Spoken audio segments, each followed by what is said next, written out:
Da li treba zaobilaziti pekare ili trebamo stati kod svake kad smo malo gladni? Moramo biti svjesni pri tome kad nešto uzimamo iz pekare da konzumiramo samo bijelo brašno. Jer u pekari imate recimo razne vrste kruha, ali vi u stvari dobivate znači samo bijelo brašno plus kemija, jer ulaz u sve pekare je samo bijelo brašno. Zašto pekari to rade? Zato što znaju da imaju ogroman profit.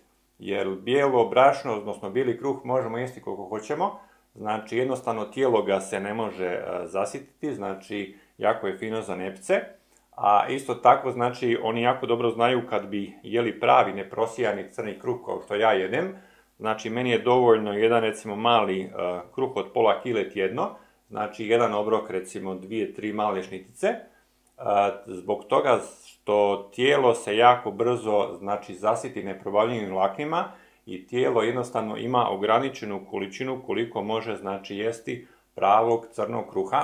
Neprobavljiva vlakna su jako dobra za naš organizam jer upijaju otrove u probavnom sustavu, dok bijeli kruh to nema.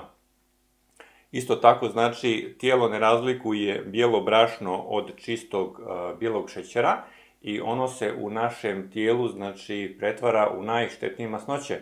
To najbolje znaju kardiovaskularni kirurzi kada operiraju naše vene i arterije i jednostavno kada znači toliko se začepe vene i arterije da više ne može krv normalno cirkulirati i onda nekakvim sajlama čiste te vene što jako zastrašujuće izgleda.